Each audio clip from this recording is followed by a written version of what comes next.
if you've ever wanted to play Door Kickers 2 as a stealth game, then go ahead and hit that subscribe button, because today we're talking about the CIA team in this short Door Kickers guide.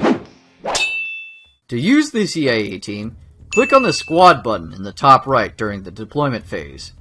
The CIA team only has 4 members, split between Undercover and Black Ops operators. Let's start with the signature of the CIA team, Undercover operators.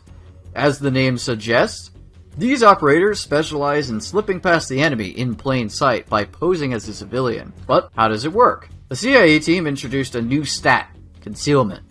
If your concealment is below the yellow bar, then you are considered overt. The enemy will instantly engage you, like they would with the Ranger team. In between, you are considered suspicious. If enemies spot you in this state, they won't engage you immediately. Instead, a white line will appear between the spotted trooper and the enemy. If the line fills up red, then the enemy will move to attack and raise the alarm. The further away you are from the enemy, the longer you will have before they are alerted. For this reason, if you are considered suspicious, you should avoid walking near any enemies. If you are past the blue line, then you are considered covert. Therefore, the enemy will never spot your trooper unless you move into a restricted area marked by red or yellow on the map, or perform hostile actions like using your utility or pulling out a gun. Having more or less bars while in the suspicious state does not appear to have any effect. Therefore, you should prioritize either going fully covert or emphasize your gear and simply go overt.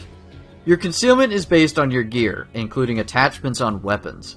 In general, more gear means less concealment.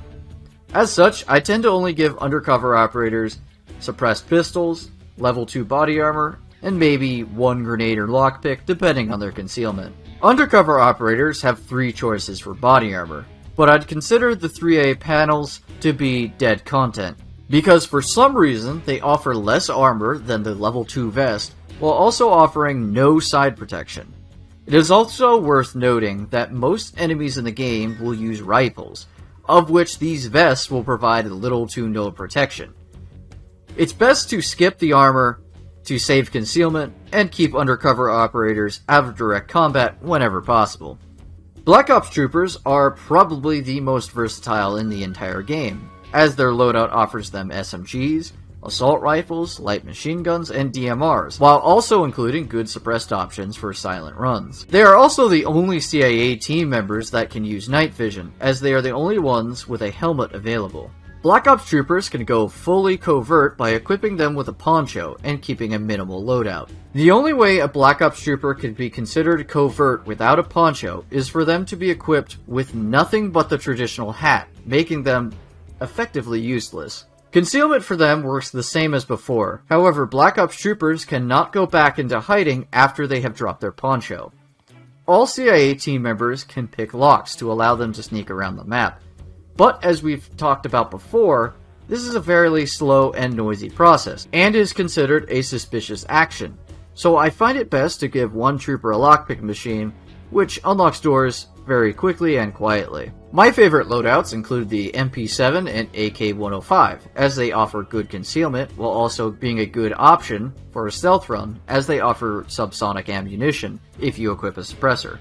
The MP7 also has good ammo options if you want to maximize AP or damage at close range. Overall, my pros for the CIA team are the RP element for some missions, especially ones with lots of civilians. Their loadouts give lots of options, which can fundamentally change gameplay, particularly in their ability to play as a stealth game. My biggest con for the CIA team is their small team size.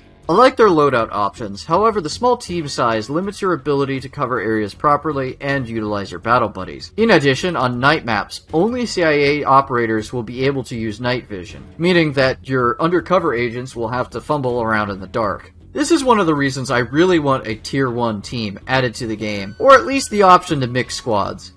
Additionally, many maps aren't made with stealth in mind, so they really aren't playable using a stealth playstyle. I've found that the best maps are larger ones for HVT capture, hostage rescue without a time limit, and sabotage missions. Consider trying out the team the next time you pick up the game.